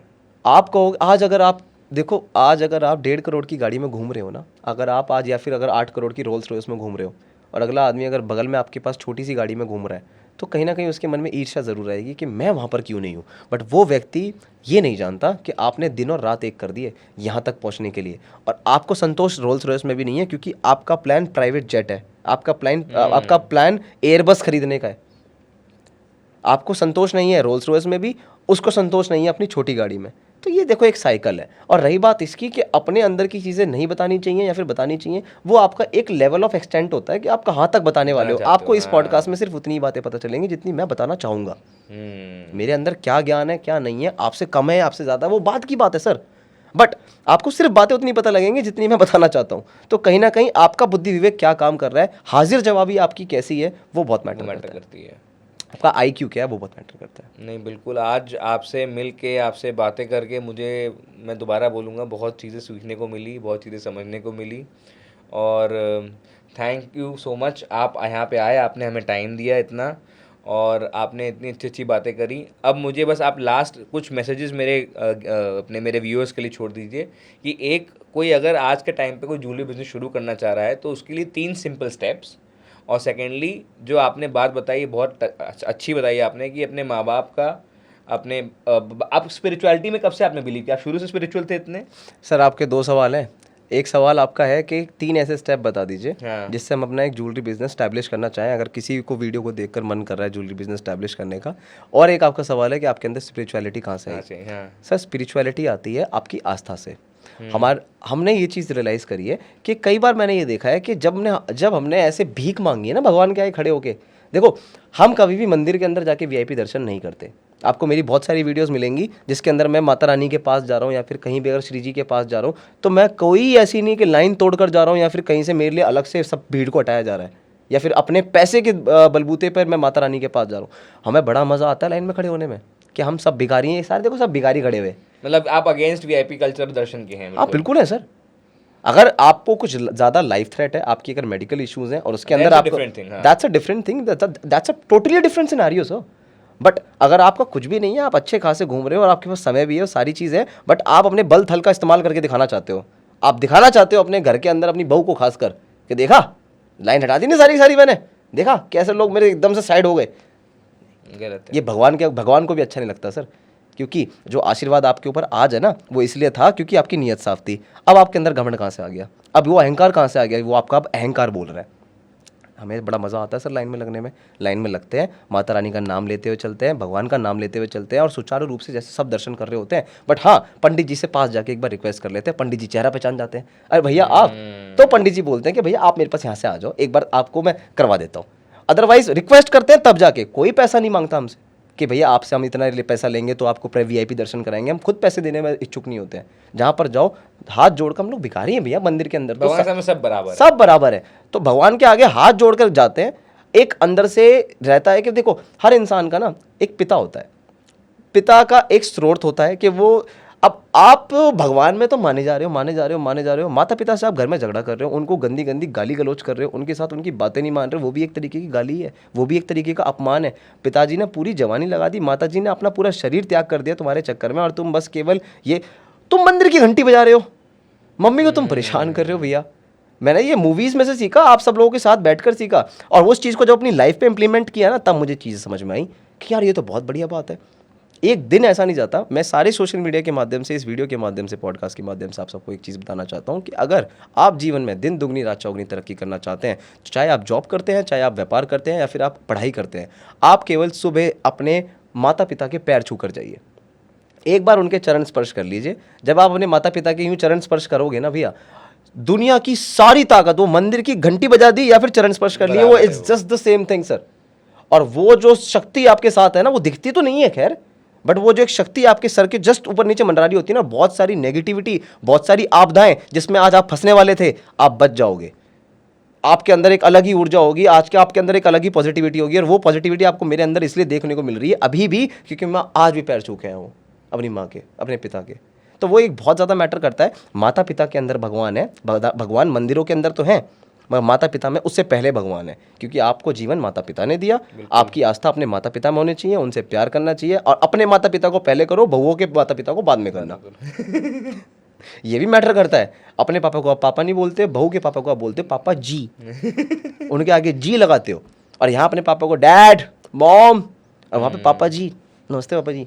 ऐसे नहीं होता भैया। शादीशुदा हमारी भी एक बेटी है, बट हमने अपने पिताजी को पहले हमेशा प्रायोरिटी दी है। पापा वो भी हैं जिन्होंने अपनी बेटी दी है हमको, और पापा वो भी हैं जिन्होंने तुमको इस काबिल बनाया कि आज तुम इस बिज़नेस के अंदर स्टैब्लिश्ड, और तुमको अपनी कोई बेटी देने लायक बनाया।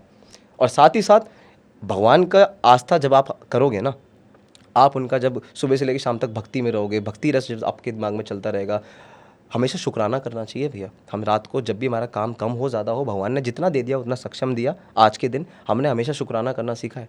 Thank you so much God.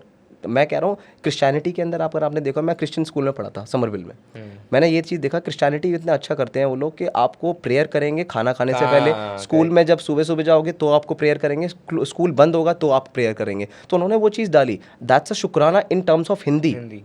आप भगवान को थैंक यू बोलो कि आपने मुझे जो भी दिया बहुत अच्छा दिया। आपको बोलते हो कि मेरे साथ ये आज गलत हो गया, भाई आपके साथ तो छोटा सा हुआ है, क्या पता आप खत्म हो जाते आज, ये कम में निपट गया। तो ये चीज़ है, इसको बोलते हैं ऑप्टिमिज्म। आप यू जस्ट स्टे ऑप्टिमिस्टिक। आपको अपनी ज़िंदगी में पॉजिटिव रहना, ऑप्टिमिस्ट रहना। अगर कोई प्रॉब्लम आ भी गई तो उससे लड़ने की शक्ति आपको मिली है, ये आप उस चीज़ का शुक्रगुजार करो कि मैं I am thankful to God कि भगवान मुझे आपने जो दे दिया। फिर अगले दिन आप देखना उस साइकिल को रिपीट करो। कभी नॉनवेज मत खाओ, आप नॉनवेज भूल जाओ। आप ये भूल जाना कि आपकी कोई भक्ति स्वीकार करेगा भगवान अगर आप नॉनवेज खा रहे हो या फिर पीस ऑफ फ्लैश आपके दांत में फंसा हुआ है। मैंने लास्ट पॉडकास्ट में भी एक चीज़ बताई थी कि अगर आप नॉनवेज खा रहे हो ना तो आप किसी को हानि कर रहे हो। मैं वो व्यापार कर रहा हूँ जो मैं किसी की हानि नहीं कर रहा। कोई मर नहीं रहा इस व्यापार से। बिल्कुल सही बात। किसी जीव की, पशु की, पक्षी की अगर आप जान ले रहे हो और अपने शरीर को बलवान बना रहे हो तो देखो आपका वो पर्सनल कॉल है, दुनिया बनाती है। हमारा पर्सनल कॉल है कि हमें वो पसंद नहीं है। बात खत्म भैया। रही बात दूसरे सवाल की कि 3 ऐसे सिंपल स्टेप्स जिसमें आप बिजनेस स्टैब्लिश करना चाहते हो। तो देखिए भैया, ये और real estate business, gold jewellery business और रियल एस्टेट बिजनेस, ये एक तरीके का एलिफेंट बिजनेस है। इसके अंदर बहुत मोटी पूंजी लगती है अगर आप अपने आप को दिखाना चाहते हो। अगर आप एक सिंगल ज्वेलरी शोरूम खोलना चाहते हो, पहली चीज़ तो किराए का आपका दुकान नहीं होनी चाहिए, आपकी एक खुद की अपनी दुकान होनी चाहिए। अगर सीजन होता है, ऑफ सीजन होता है, नॉन सीजन होता है, श्री जी के आशीर्वाद से यहाँ तो 365 दिन धनतेरस और अक्षय तृतीया होती है, क्योंकि रेट ही ऐसे करे हुए हैं, सबसे कम मार्जिन पे रेट बेच रहे हैं। बट कई कई जगह आपको दिखेगा कि अगर मार्जिन किसी का ज़्यादा भी है ना, तो वहाँ पर क्या होता है भैया, देखो 12 महीने काम नहीं होता। मैं कह रहा हूँ बहुत सारी ऐसी जगह है जहाँ पे 12 महीने काम नहीं होता अगर आप ह्यूमन नीड्स को पूरा नहीं कर रहे हो। भाई एक केमिस्ट की अगर दुकान है वो तो ह्यूमन नीड है, वो तो 12 महीने काम है। भाई कपड़ों का 12 महीने काम नहीं होता, जूतों का 12 महीने काम नहीं होता, सुबह से लेकर शाम तक पूरे साल तो आप इतना नहीं कर सकते ना। बट हम एक तरीके से होलसेलर्स हैं जिसके अंदर हमारे पास कस्टमर्स अगर अपनी इच्छा से यहाँ पर आता है तो हम लोग अच्छे रेटों पे जेवर मुहैया करा देते हैं। मगर आप अगर ये कहते हो कि यार मैंने अच्छा स्टैब्लिश करना है, अच्छा बाजार में दिखना है, अच्छा अपने आप को रिप्रेजेंट करना है, तो भैया कम से भी कम 50 से 60 करोड़ रुपये लगता है। वो कैसे लगता है मैं आपको वो चीज़ एक्सप्लेन करता हूँ। आप एक बात समझिए, अगर कहीं पर भी आप जाएंगे मरी से मरी 10 करोड़ की, 12 करोड़ की, 15 करोड़ की प्रॉपर्टी आएगी। बिल्कुल। अगर लोकेशन अच्छी लोगे तो मैं कह रहा हूँ भाई साहब 30-30, 40-40 करोड़ की तो प्रॉपर्टी आ जाएगी। आपने रेंट फ्री क्यों बनना है? क्योंकि अगर किसी जगह आप रेंट पर लेकर जाते हो, कोई शोरूम खरीदते हो, तो वहाँ का 5 लाख रुपया मान लो महीने का रेंट है, या 10 लाख रुपये महीने का रेंट है, या फिर 1 लाख रुपये महीने का रेंट है, तो पहले आप कमाओगे दूसरे के लिए, फिर कमाओगे अपने लिए, उसके बाद फिर ये देखो कि मेरी लाइबिलिटीज़ क्या है, मेरे एसेट्स क्या है। फिर जब आप कुछ निचोड़ निकालोगे ना, आप कहोगे तो मेरे से कुछ बचा ही नहीं, तो मैं माइनस में जा रहा हूँ। ये तो जो मैंने पूंजी निकाली थी कहीं से जोड़ तोड़ करके, वो भी मेरी रखी खराब हो रही है। तो भैया पहली तो लायबिलिटी नहीं होनी चाहिए, खुद का शोरूम होना चाहिए, खुद का स्टॉक होना चाहिए। आप अपने आप को बोल रहे हो कि मेरे पास ये है, मेरे पास वो है, मेरे पास फलाना है, मेरे पास ठिकाना है, मेरे पास ये भी बहुत होता है ज्वेलरी बिजनेस में कि लोग दूसरे का स्टॉक अपने शोरूम पे रखते हैं। यस, आप बोलते हो कि मेरे पास ये स्टॉक है, मेरे पास वो स्टॉक है, मेरे पास इतने डिजाइन है। आप बहन जी चोकर लेना है, आपको नेकलेस लेना है, आप मेरे पास बैठो, मैं आपको तो 100 नेकलेस दिखा दूंगा। आप पे गिनती की 10 नेकलेस है, अगला लेके बैठा है 10 नेकलेस, आप लेके बैठे हो 100 नेकलेस। तो एक बार को मैं कह रहा हूँ आप अपनी वाइफ के साथ भी अगर वहाँ पर चले जाओगे ना भैया, तो आप वहीं बोलोगे कि एक काम करते हैं बेटा, वहाँ चल के देख लेते हैं, वहाँ पर उसके बाद वैरायटी थोड़ी ज़्यादा है। आपकी जीत होगी जब आपके पास वैरायटी होगी, आपकी जीत होगी जब आपके पास अपनी जगह होगी, आपकी जीत होगी जब आपके पास अच्छे डिज़ाइन होंगे और अच्छी मेकिंग चार्जेस होगी। और जब बाजार में मोनोपोली क्रिएट होगी ना कि आपसे बेस्ट कोई है ही नहीं, तो स्वाभाविक सी बात है लोग आपके लिए 1 घंटा वेट भी कर लेंगे। बिल्कुल। जब पैसा भाई आज के समय में इंडिया में अगर 10 रुपये भी बच रहा है तो आदमी उसके लिए वैल्यू करता है, उस चीज़ वैल्यू की करता है, क्योंकि पैसा बहुत मैटर करता है। और जो इंसान वेट कर रहा है ना, उसका पैसा बहुत कड़ी मेहनत से कमाया हुआ पैसा है। और ऐसा नहीं जो वेट नहीं कर रहा उसका पैसा खराब गलत तरीके से कमाया हुआ है। भाई देखो चॉइस होती है, आज की डेट में ब्रांड चल रहे हैं, हमने के ब्रांड का बिजनेस खराब कर दिया, आज भी ब्रांड अपनी तरीके से सुचारू रूप से चल रहा है। बट कहीं ना कहीं वहाँ पर जहाँ मेकिंग चार्जेस 20-25% थी, हम दे रहे हैं सिर्फ और सिर्फ 3% पे, 4% पे। आपको पता है गणित, 70,000 रुपये का 1% होता है 700 रुपया, 10% का मतलब 7,000 रुपया, और 3% का मतलब 2,100 रुपया।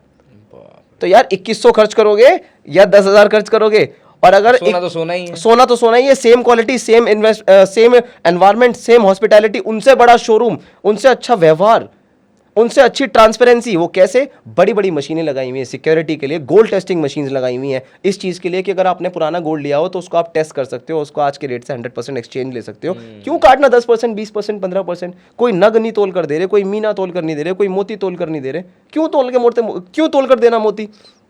तो बड़ा सीधा साधा काम करना है। मैंने कहा ना, आप जब पारदर्शिता दिखाओगे ना, तभी आपका व्यापार आप आगे बढ़ पाएगा। अगर आपके बिजनेस के अंदर थोड़ा सा भी लूप होल है ना, तो आप ऐसे बैठ नहीं पाओगे, आपको फिर वहीं पे प्रेजेंट रहना पड़ेगा। आपको लगेगा कि पता नहीं कौन सी बात खराब हो जाए, मुझे वहीं रहना पड़ेगा। क्या पता अगर उन्होंने कुछ मेरा पकड़ लिया तो मेरे को सामने जाके इनसे कुछ बोलना पड़े।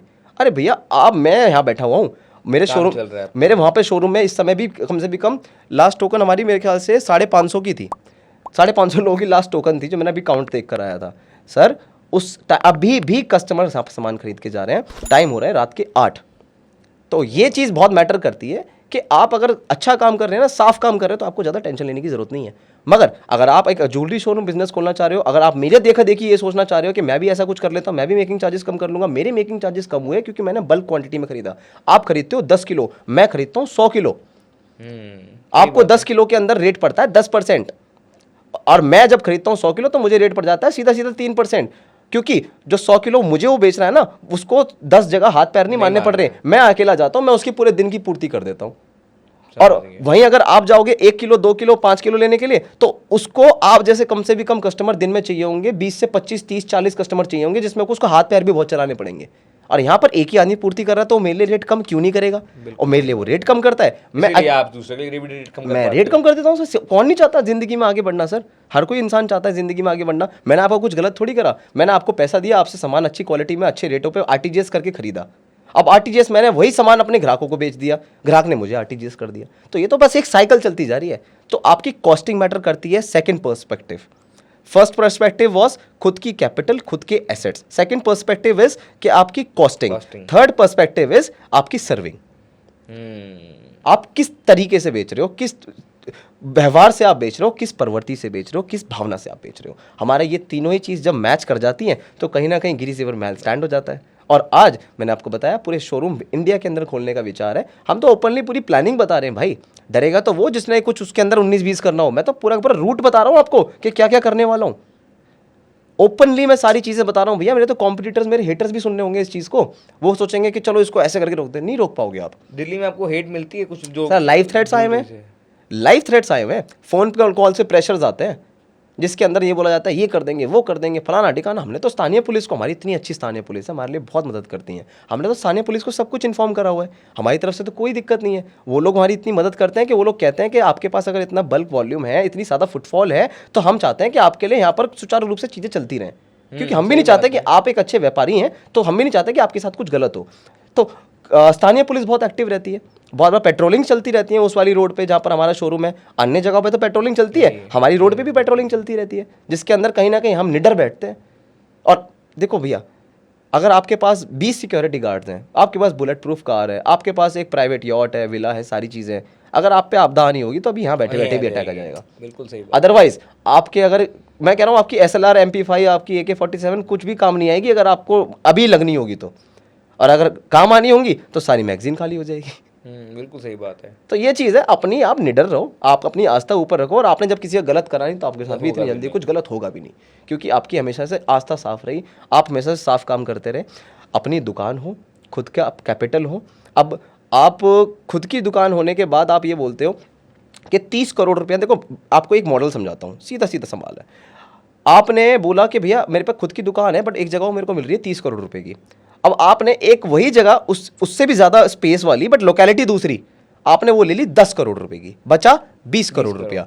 आपने जब भी खर्च 30 ही करने थे, बट आप वो 20 करोड़ करो अपने माल के अंदर। बिल्कुल सही बात है यार, आपने 30 करोड़ की जमीन ले ली, आपके पास 50 करोड़ के अंदर से 30 करोड़ घटा दिए तो बचे 20 करोड़। अब 20 करोड़ का आप क्या करोगे? माल खरीदोगे। अब 20 करोड़ के अंदर माल दिख रहा है आपका, मान लो 500 नेकलेस, ठीक है। वहीं आपने 10 करोड़ की जमीन खरीदी, अब लगाओगे आप माल में 40 करोड़, और अब दिखाओगे आप 1500 से 2000 नेकलेस। तो ग्राहक मेरे से ही तो लेगा जब मैं उसको वैरायटी दिखाऊंगा, जब मैं उनको अच्छा कमाल दिखाऊंगा, अच्छी क्वालिटी दिखाऊंगा, अच्छी डिजाइनिंग दिखाऊंगा। क्यों? क्योंकि आज की डेट में मेरी जितनी भी बहनें हैं, जितनी भी मेरी दीदियां, मेरे जितने भी भैया हैं आप जैसे, उनको एक जगह से संतोष नहीं होता, उनको होता है कि भैया और वैरायटी दिखाओ, और डिजाइनिंग दिखाओ। सही बात है, जितना अवेयर हो रहा है कस्टमर उतनी वैरायटी मांगता है। फिर ये थोड़ी है कि भैया मैंने आपके सामने 4 डेनिम की जीन्स रख दी, इसमें से पसंद करो, कुछ मैंने आपको कुछ पैसे देने में कर्जा देना आपका। तो भैया कहीं ना एक अच्छी वैरायटी, एक अच्छा space, ample number of designs, और खुद की सस्ती कॉस्टिंग। अब कोई इंसान आपके पास आकर अड़ गया है, वो कह रहा है कि जी आपने 5% मेकिंग चार्जेस लगाया, बट मैं आपको बहुत प्यार करता हूँ, आपसे मैं इतनी दूर से आऊँ, आप मेरे लिए कुछ करो, मुझे नहीं पता, आप मेरे लिए कुछ करो। आपकी अगर कॉस्टिंग 3% पे पड़ी होगी ना, तो आप उन्हें 4 पर दे दोगे। हाँ सही बात है। तो आपकी कॉस्टिंग बहुत मैटर करती है, क्योंकि कंपैरेटिवली उनको तो 10% पे कहीं कोई चीज़ मिल रही थी, बट आपने उनको 4% पे दे दिया। 5 बोलने के बाद भी उनके लिए आपने 1% कम कर दिया। तो आपकी कॉस्टिंग मैटर करती है, जिससे आपका व्यवहार, in English which you call it PR, जो वो आपका बनता है, नेटवर्किंग आपकी बनती है। तो उस चीज़ को आपको कस्टमर में पता है, फिर बहुत खुश होता है। अरे सुबह से लेकर शाम तक हज़ारों कस्टमर आ रहे हैं, एक किसी कस्टमर के लिए रिगार्ड कर भी दे तो क्या फ़र्क पड़ेगा? हम ये समझ लेंगे हमने पिज़्ज़ा खा लिया, तो वो कहीं ना कहीं मैटर करता है। तो ये सारी चीज़ों के अंदर अगर आप करने में सक्षम हैं, फिर उसके बाद आप इस चीज़ को एग्जीक्यूट करिए, अपनी नीयत साफ रखिए। क्योंकि जब इंसान पे करोड़ों रुपए होते हैं ना, तो उसके सर पे चढ़ जाते हैं। वो सोचता है कि गाड़ी घोड़ा ये सब चीज़ें अय्याशी अभी कर लेता, वो चीज़ से आप माइनस में चले जाएंगे। आपने अगर कोई चीज़ कहीं से पैसा उठाया है, बैंक से लोन लिया है, तो आप उस चीज़ को अच्छी जगह पे यूज़ करिए। आप उस चीज़ को जुए में यूज़ मत करिए, उस चीज़ को अपनी अय्याशी में यूज़ मत करिए, उसको अपनी लग्जरी में यूज़ मत करिए, आप उसको अपनी लायबिलिटी में यूज़ मत करिए, आप उसको अपने सरप्लस पे यूज़ करिए। क्योंकि आज वो चीज़ आपको भले ही 10 रुपये की मिली है, बट कल को वही चीज़ 100 रुपये की होगी। आप खुद देखो, मैं कह रहा था सबसे पहले कि मैं शुक्रगुजार हूँ अपने माता पिता का और अपने दादी का, अम्मा का, जिन्होंने 1990 से ये काम को अच्छे सुचारू रूप से चलाया, जो आज उनके पोते निडर पूरे बाजार के सामने बैठकर काम कर पा रहे हैं।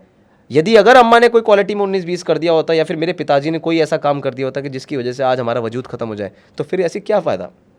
तो आज मैं अपने पिताजी को जितना प्यार कर रहा हूँ, उतने मैं उनके लिए आलोचना करता कि पिताजी आपने ऐसा क्यों करा, आज बच्चे उतने सक्षम नहीं है। तो यही चीज़ अपने साथ भी रखिएगा, जो भी इस वीडियो को देख रहे हैं, जो भी इस प्लान के ऊपर वर्कआउट करने वाले हैं, कि अगर आप कोई इन्वेस्टमेंट करने की सोच रहे हो तो उसको आप पॉजिटिव वे में करिएगा, किसी के फंसने फंसाने के चक्कर में मत पड़िएगा। प्रॉपर तरीके से एग्जीक्यूट तभी करिएगा जब आपको इस चीज़ की नॉलेज हो। और आपका छोटा भाई कार्तिक गिरी आपके साथ हमेशा है। मेरी आप ID पे कमेंट करके, मेरे को पर्सनल मैसेज करके भी मेरे साथ कन्वे कर सकते हैं चीज़ें। बहुत बहुत धन्यवाद, आपसे मिलके एकदम दिल गदगद हो गया। राधे राधे। जय श्री राधे, श्री हरिदास, श्री कुंज बिहारी।